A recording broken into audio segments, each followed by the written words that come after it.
What's up, Bulldogs? All right, today I wanted to talk about how to get rid of anxiety and where does anxiety come from. I know this is something that a lot of people struggle with. It's something that I actually struggle with myself for a while, surprisingly, because I was a very anxious person. I was a very fearful person. And so and it's something that's just, it keeps on reoccurring. I keep on hearing people asking me about this or asking for help with anxiety, and it branches into so many things. And this is why also, to plug Stoic philosophy again, Stoic philosophy is so important because the solution to this and all of the problems that I'm about to branch into that relate to this are all related to Stoic philosophy, in the sense that the mindset of the Stoic is the cure to all of these things. And I know that I preach Stoic philosophy a lot, and I know that some people disagree with it and they think that's a coping mechanism.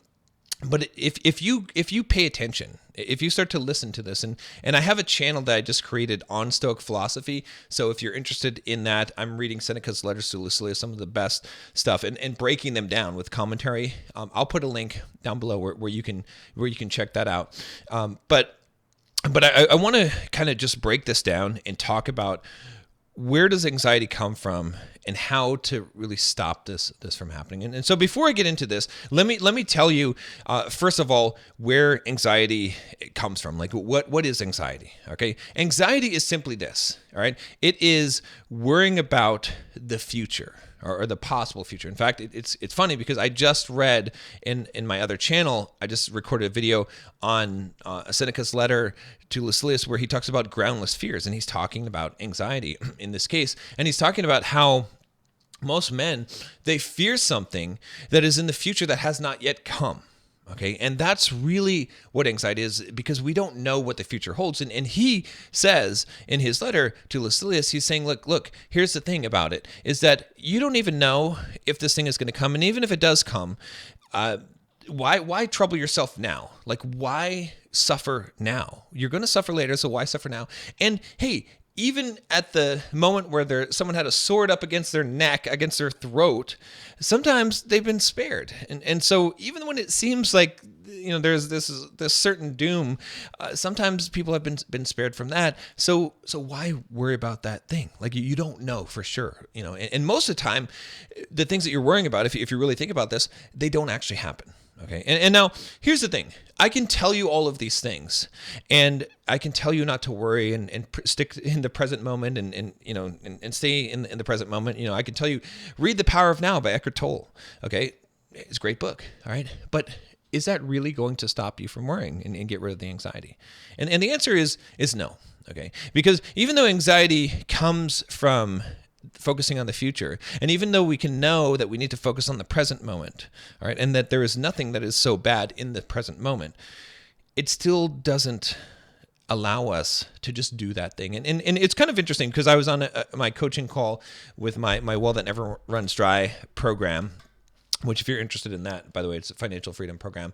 You can DM me the word freedom on Instagram, and someone from my team will respond to you and set up the details on that. But in that call, one of the guys in the call, he was asking, and he was saying, "Hey, John, when you do some videos, it would be cool. The mindset stuff is great, but just hearing about the mindset stuff, it doesn't really work." He was talking about how Alex Hormozi was on Graham Stephan's podcast, and he was saying, the being, doing, having. He's like, there's just doing, and I kind of agree with that. And so he was saying, look, John, can you give some advice on how to do so that you can develop the mindset through action? All right, and so that's what I really want to do on this channel, and what I'm going to attempt to do today, so that I'm going to give you some practical tools that are going to make it so that I'm not just telling you not to worry and not to have anxiety. I'm giving you tools to actually develop this mindset so you can understand that. But a key of this, okay, and this is what I said on that coaching call, is that in order to take the action, in order to really develop the mindset, you have to gain a deep level of understanding of the thing. And that's where philosophy comes into play. And that's why philosophy is so important in life, is because it's really deeply thinking about things. Okay. And that's something that I do. This is why I'm a philosopher, is because I deeply think about the things. And that's where I derive a lot of my solutions from. And so you're like, well, sometimes, John, how do you come up with these things? And it's the same power that you have, honestly. I'm not a genius. I don't have a remarkable amount of wisdom that is greater than anybody else, but I apply it. I take the thing and I dissect that down. And that's what I've done with anxiety. And that's how I'm able to solve my own anxiety and to help other people with that. And so let us do that together. Let's break this down. Okay. So if anxiety comes from worrying about the future, okay, primarily, and we can test this, right? Again, this is part of that philosophical method, is to say, and here, I'm giving you a meta tool that's going to help you in order to form your own philosophies. Is there ever a case where we have anxiety and it is not worrying about the future? I mean, this is an open question. Like, I'm thinking about this actively now. I can't really think of a time that I would have anxiety or that someone would have anxiety when they're not thinking about the future. Can you? I mean, is there some other thing that would cause you anxiety? It's always going to be the unknown or the future. And the most anxiety comes from the unknown, I would say. Right? We have, because we could kind of break it into two things, right? And we can really call anxiety fear. It's really fear, okay? And so we either fear the things that we know that we think are going to happen, which are in our mind, believing that they're so, or we fear the things that we don't know at all. We don't know what's going to happen, and that's why we have that fear. And so let's look at some practical examples of this, right? One that is pretty common to men is the anxiety or the fear of talking to a woman that you don't know. Okay, so where does that come from? It comes from the future of thinking about what will happen in this interaction. Will she reject me? Will she treat me badly? Will she even say yes? And will she respond kindly to me? And then I'll be in a conversation, I won't know what to say, and I'll look like an idiot, right? All of these things are what causes that anxiety and that fear. What will I do next? What if she was attracted to me and then I don't know what to do? And what if this means, what if I go up to her and then I find out that I'm not so attractive and that nobody likes me and now I have to face this truth, right?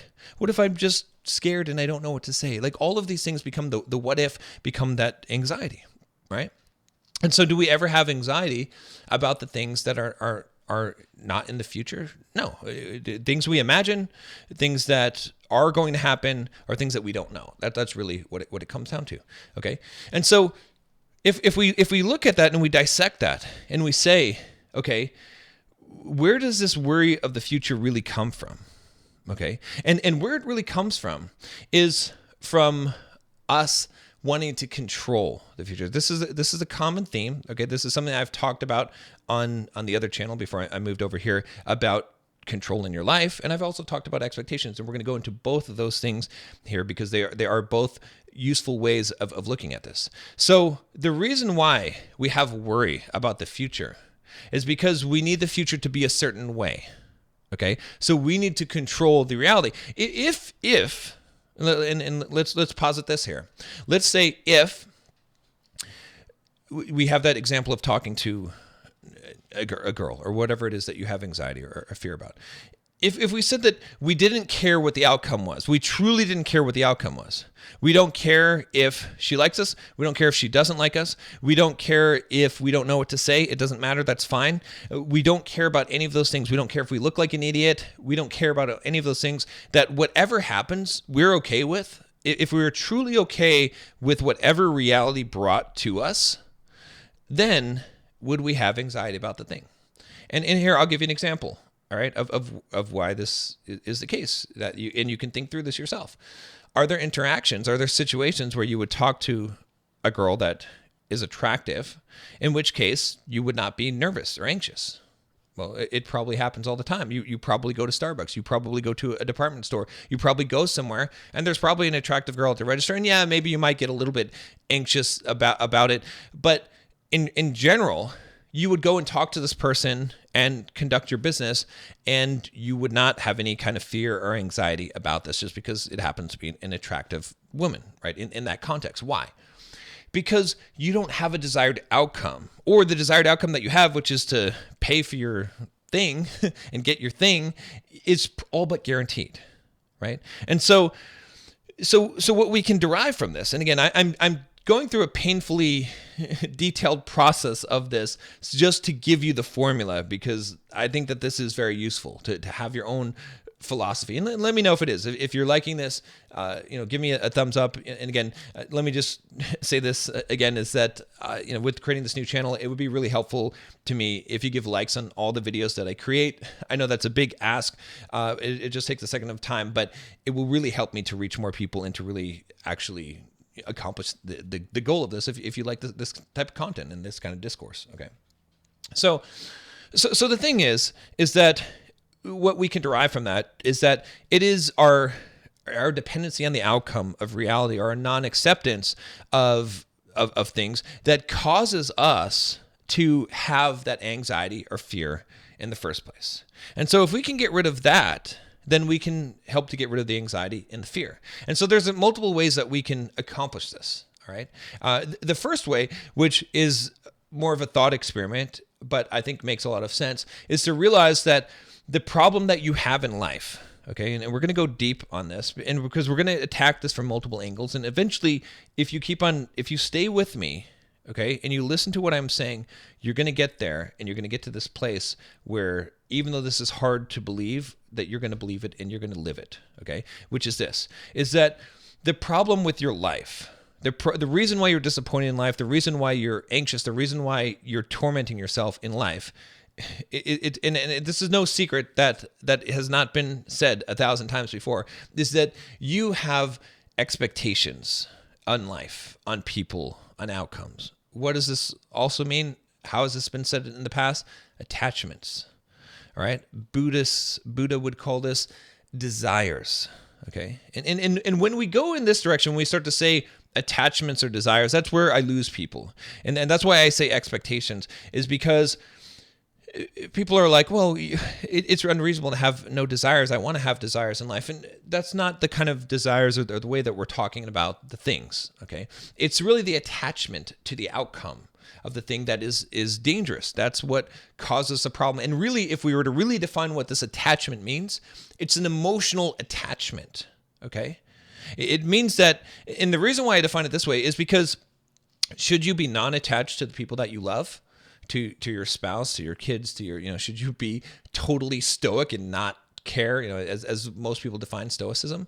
No, it's not about having no emotions. It's not about not caring about people. It's making it so the attachment, that you're not attached emotionally to the things. It's emotional detachment, which means that you still have emotions and you still have attachments, but the things are not connected together. Does that make sense? Okay. It means that, if you didn't have any attachments at all, you would just do whatever you want. Like, you wouldn't care about people and your family. You would just walk off and you wouldn't stay attached to those specific people as friends or group. Okay. And if you had no emotions at all, you wouldn't feel anything. Okay. And a lot of people say emotional detachment is that thing, and that's not that. Emotional detachment just means that those things are separate from each other. So you can still be attached, but you're not going to allow that attachment to directly influence your emotions. And yes, this is hard. And yes, it's not possible to live this perfectly.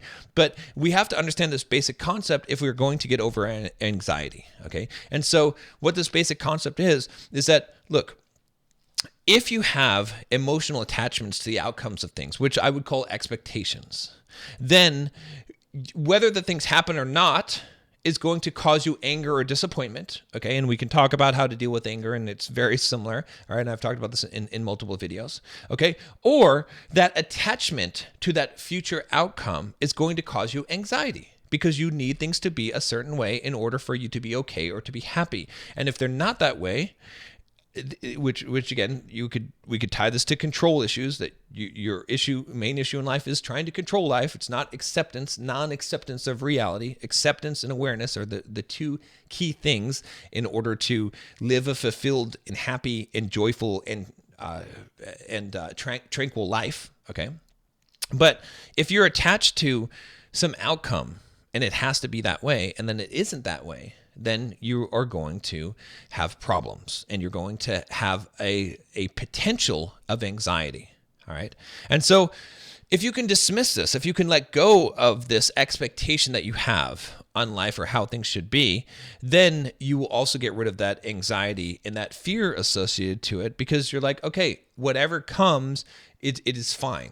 I'm truly willing to accept that. And that's where, again, practicing Stoic principles, and I'll put a link to the Stoic videos channel, is so important. Because if you're constantly practicing the Stoic principles and living like a Stoic, then you're going to become more accustomed to accepting whatever happens, accepting fate as it is, and not trying to fight against it in the external world, but fighting it internally, meaning that I'm not going to allow the other things in this world, the NPCs, the other people, the interactions that happen, the randomness of this world, to affect my inner core and disturb my peace. I'm going to keep my peace at a very high price.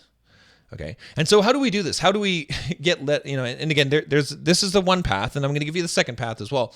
But this is the mental path of this, which has some practical applications, right? We have to get rid of expectations. And I did a whole video of this on the other channel, but I will repeat this because this is so important. And we won't go into too much detail on this, but the idea is, and this is where my life changed, and I'll give you a little bit of a story here, okay? So I used to be extremely anxious. I was extremely fearful person, because fear and anxiety are the same type of thing, okay?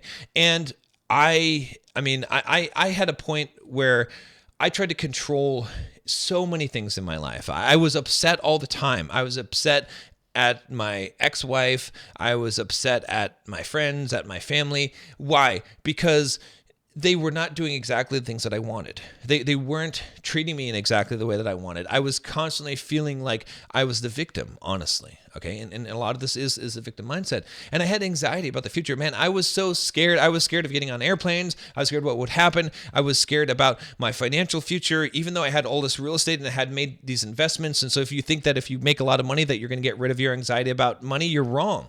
It made it more, because now I was afraid of losing the things that I had. All right. I was afraid of relationships and people. And I had all of this anxiety. What if this person does this to me? What if they're really thinking this about me?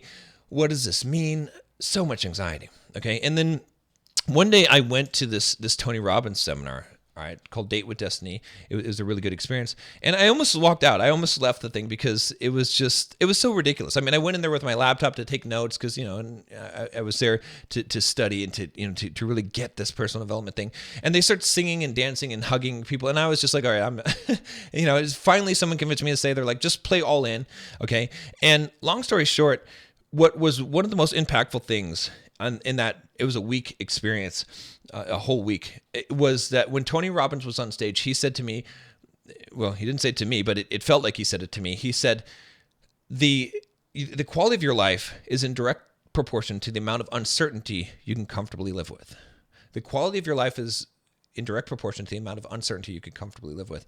And wow, that struck me. I realized that I was trying to create so much certainty around my life. And what does that translate to? What does that mean? It means expectations. It means to control reality.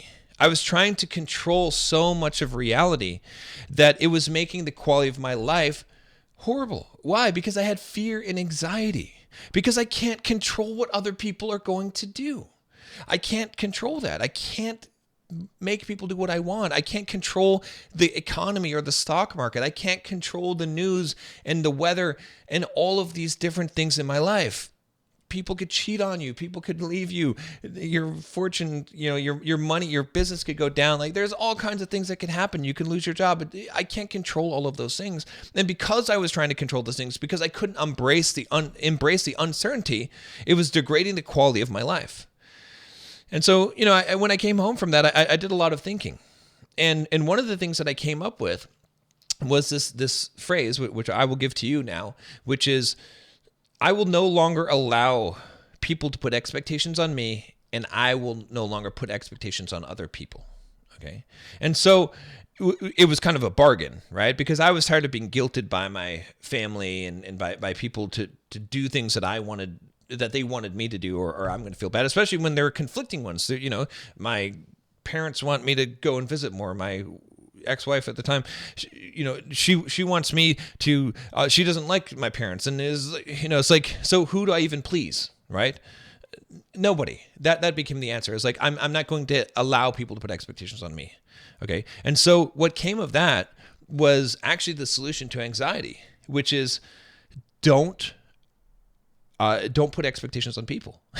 See, and that was the bargain I made. It's like, because I'm not going to allow people to put expectations on me, I'm not going to put expectations on people. So you can't put expectations on me because I don't have it. You can do whatever you want.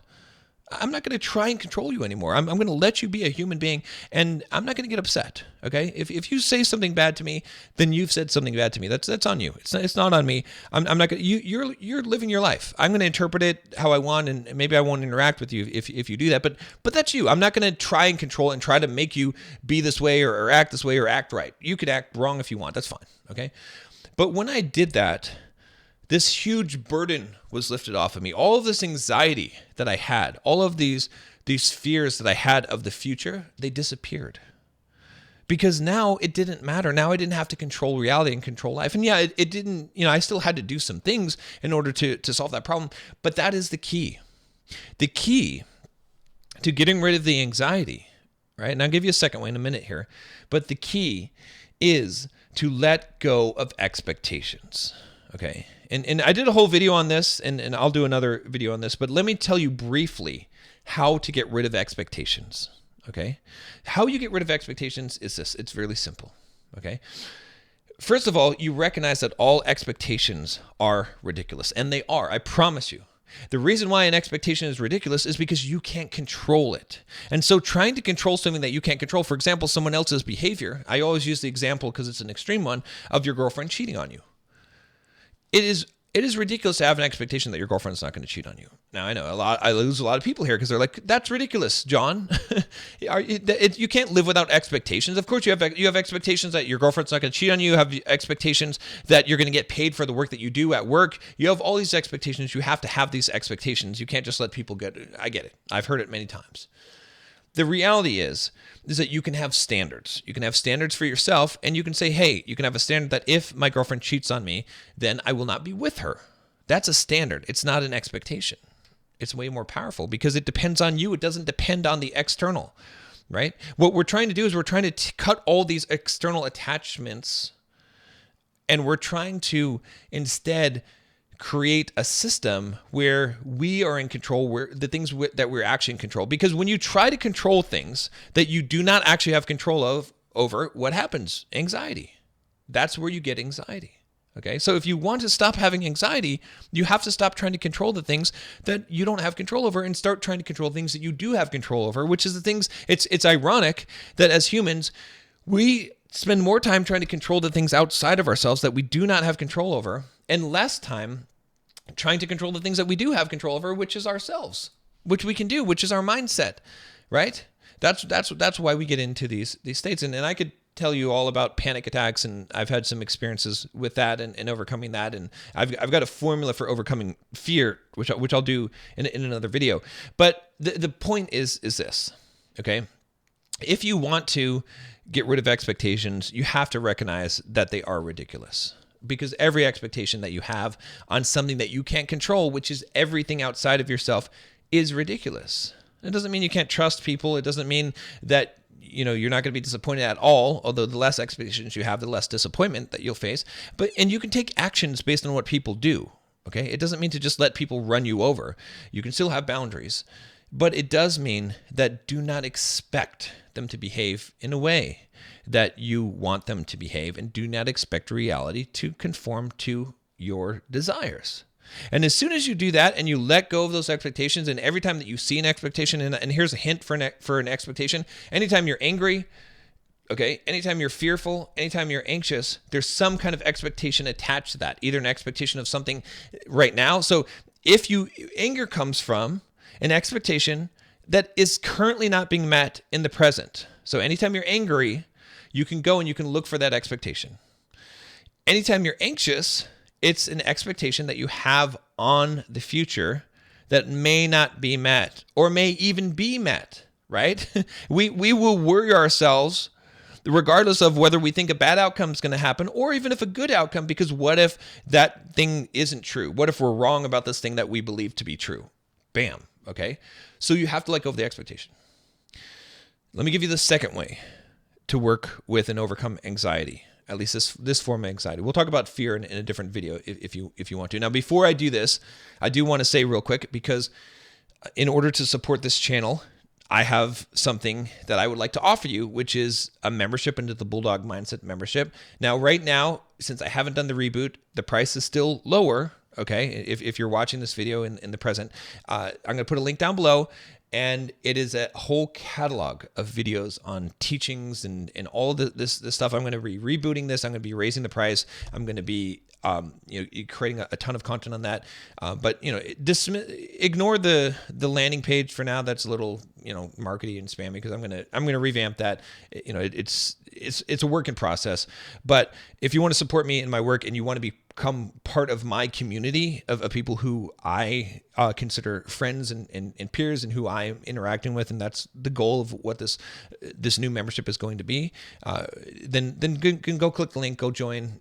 I believe me, it's going to be worth your money, because the amount of value that you're going to get from this, the life-changing stuff that I've put everything that I know about, all of the secrets that I've learned about life into and continue to grow it, I promise you're going to get just a ton of value from that. So, okay, now let's talk about the second thing here. Okay, so the second thing, which is more practical, is in order to overcome anxieties, you must face the fears.